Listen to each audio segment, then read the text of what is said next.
അസ്സലാമു അലൈക്കും വറഹ്മത്തുള്ളാഹി. പ്രിയപ്പെട്ട സുഹൃത്തുക്കളെ, കുറച്ച് ദിവസങ്ങളായിട്ട് സോഷ്യൽ മീഡിയയിൽ മലയാളികൾക്കിടയിൽ മാത്രം നടന്നുകൊണ്ടിരിക്കുന്ന ഒരു ചർച്ച, അത് മുകേഷ് അംബാനിയുടെ മകൻ്റെ വിവാഹവുമായി ബന്ധപ്പെട്ട് അവിടെ മൊത്തം ചെലവഴിച്ച തുക എത്രയാണെന്ന് കൃത്യമായിട്ട് ഒരുപക്ഷെ ചെലവഴിച്ച മുകേഷ് അംബാനിക്ക് പോലും അതിൻ്റെ കൃത്യമായ കണക്ക് ഇല്ലെങ്കിലും അതിന് എത്ര ചെലവഴിച്ചു എന്നതിൻ്റെ ടോട്ടൽ കണക്കുകളും ഓരോന്നോരോന്ന് എടുത്തുകൊണ്ട് അങ്ങനെ വേണമെങ്കിൽ അതും മലയാളികളുടെ കയ്യിൽ ഭദ്രമാണ്.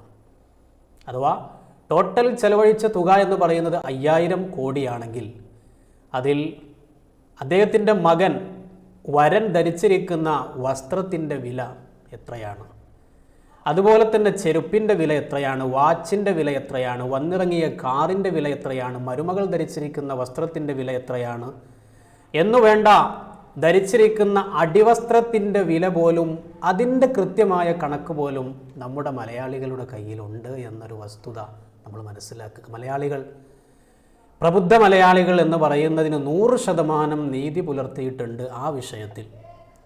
അദ്ദേഹം ചെലവഴിച്ച തുക, അതിൻ്റെ കൃത്യമായ കണക്ക് ഒരു പക്ഷേ അവിടെ കൂടിയ കല്യാണത്തിന് കൂടിയ ആളുകൾക്കോ അല്ലെങ്കിൽ അവിടുത്തെ കുടുംബക്കാർക്കോ ഒന്നും അറിയില്ലെങ്കിലും മലയാളികളുടെ കയ്യിൽ എങ്ങനെ കിട്ടി എന്ന് ചോദിച്ചാൽ അതിനൊന്നും ഉത്തരമില്ല. കൃത്യമായ കണക്കുണ്ട്. അത് ശരിയാണോ തെറ്റാണോ എന്ന് ചോദിച്ചാൽ ആർക്കും അറിയില്ല. വാച്ചിൻ്റെ വിലയും വസ്ത്രത്തിൻ്റെ വിലയിലുമൊക്കെ ചെറിയ കോടികളുടെ വ്യത്യാസം പല വീഡിയോകളിലും ഞാൻ കണ്ടു. ചിലർ പറയുന്നുണ്ട് 230 കോടിയാണെന്ന്. പക്ഷേ അതിനെ മറ്റു ചിലർ പറയുന്നു അത്രയൊന്നും ആയിട്ടില്ല, 220 കോടിയേ ആയിട്ടുള്ളൂ. വസ്ത്രത്തിൻ്റെ വിലയിൽ ഇങ്ങനെയാണെങ്കിൽ വാച്ചിൻ്റെ വിലയിലും ചെറിയ ചെറിയ മാറ്റങ്ങൾ, കോടികളുടെ മാറ്റമേ ഉള്ളൂ. 800 രൂപ തികച്ചെടുക്കാനില്ലാത്ത മലയാളികൾ ചർച്ച ചെയ്യുന്നത് 5000 കോടിയുടെ വിവാഹത്തെ പറ്റിയാണ്. ഇതിലധികം പ്രബുദ്ധരായ മലയാളികൾ എന്ന് പറയാൻ ഒട്ടും നമുക്ക് പിന്നോക്കം നിൽക്കേണ്ട ആവശ്യമില്ല. നമ്മൾ തന്നെയാണ്, മലയാളികൾ തന്നെയാണ് ഇവിടുത്തെ പ്രബുദ്ധരായ ആളുകൾ. മലയാളിക്ക് ഒരു സ്വഭാവമുണ്ട്, അഥവാ സ്വന്തം കാര്യം എത്ര വലിയ കഷ്ടത്തിലായാലും ബുദ്ധിമുട്ടിലായാലും മറ്റുള്ളവൻ, അവൻ്റെ സ്വന്തം അയൽക്കാരൻ അല്ലെങ്കിൽ കൂട്ടുകാരൻ അല്ലെങ്കിൽ നാട്ടുകാരനൊക്കെ സുഖിച്ച് ജീവിക്കുന്നത് ഒരിക്കലും കണ്ണിൽ വലിയൊരു സുഖകരമല്ലാത്ത കാഴ്ചയാണ് അവനെ സംബന്ധിച്ചിടത്തോളം.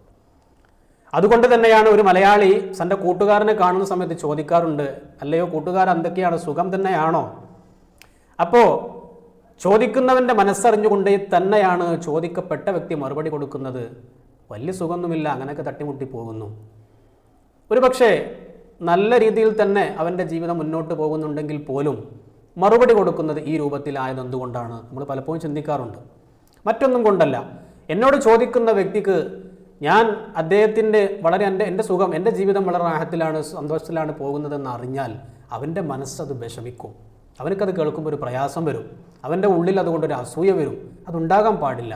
ഈ ഒരു സാഹോദര്യം കാത്തു സൂക്ഷിച്ചുകൊണ്ട് സൈക്കോളജിപരമായിട്ട് തന്നെ അവൻ്റെ മനസ്സ് കൃത്യമായി അറിഞ്ഞുകൊണ്ട് തന്നെയാണ് ഓരോ മലയാളിയും മറുപടി കൊടുക്കുന്നത്. അവിടെ പോലും നമ്മൾ മലയാളികളുടെ പ്രബുദ്ധത നമ്മൾ കൈവടിയാറില്ല. എന്നതുപോലെ തന്നെ എല്ലാ വിഷയത്തിലും നമ്മൾ ഈ ഒരു നിലപാട് തന്നെയാണ് മലയാളികൾ സ്വീകരിക്കേണ്ടത്. ഇവിടെയും മലയാളികൾ പതിവ് തെറ്റിച്ചിട്ടില്ല.